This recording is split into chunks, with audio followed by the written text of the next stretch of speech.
हरे कृष्ण, राधे राधे। आप सभी भाई बहन का हमारे YouTube चैनल में बहुत बहुत स्वागत है।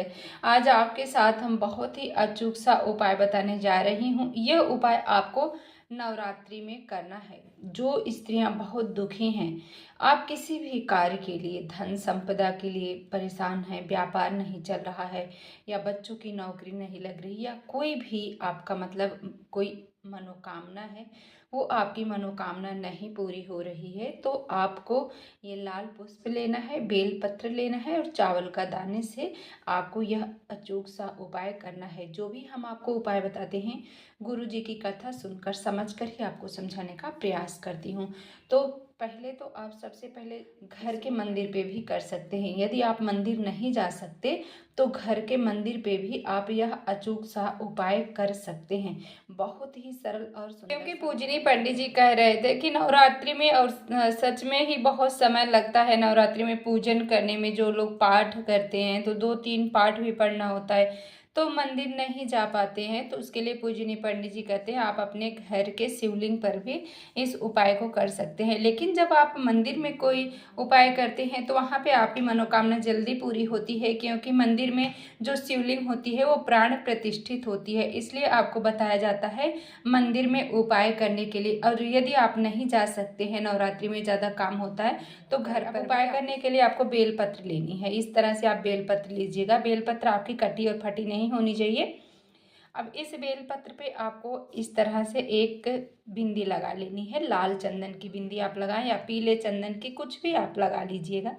उसके बाद एक चावल का दाना रखें। पूजनी पंडित जी कहते हैं जब भी आप कोई उपाय करें, बेलपत्र से बता देते हैं पंडित जी, लेकिन हर वीडियो में वो समझाते हैं जब आप बेलपत्र समर्पित करें तो उस पर आपको कुछ ना कुछ लगा लेना चाहिए। जैसे चावल का दाना रख लें, या पीला चंदन हो या लाल चंदन हो, या इस पर एक पुष्प इस तरह से आप रख लीजिएगा।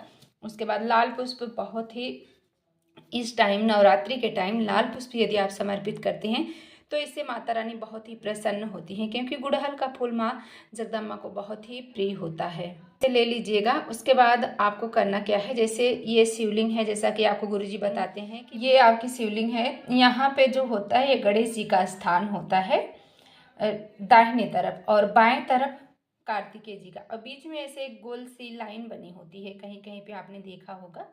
ऐसे ये देवी अशोक सुंदरी का स्थान होता है। और ये जो आपका कटी भाग होता है, ये माँ जगज्जनी जगदम्बा का हस्त कमल होता है।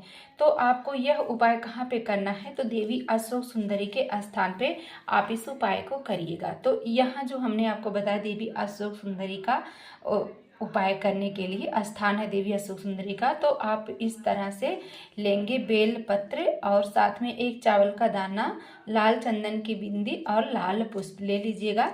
अब इसे आप इस तरह से पकड़ेंगे, लेकिन आपको फिर से ऐसे कर लेना है। अब आपको क्या करना है, यहीं पे आपको समर्पित कर देना है। देवी अशोक सुंदरी के स्थान पे आपको समर्पित करना है। और समर्पित करते समय आपको बोलना क्या है, तो एक नाम है माता जी का, हेमवती माता। ये माता शैलपुत्री का नाम होता है, माँ जगदम्बा का नाम होता है।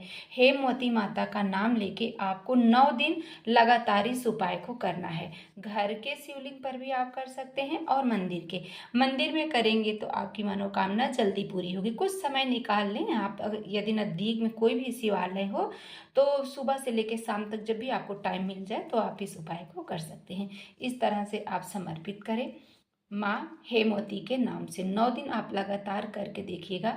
आपका जो भी कार्य है, पूजनीय पंडित जी कहते हैं कि 9 दिन आप इस उपाय को करेंगे तो 15वें दिन, यानी कि 14 से 15 दिन के बीच में आपको दिखेगा कि आपका कार्य लाइन पे आ रहा है। यदि आपका कोई कार्य जैसे व्यापार के लिए कर रहे हैं तो आपका कार्य धीरे धीरे, अब ऐसा नहीं है कि इकट्ठे ही चलने लगे, लेकिन धीरे धीरे आप देखेंगे कि वो लाइन पे आ रहा है।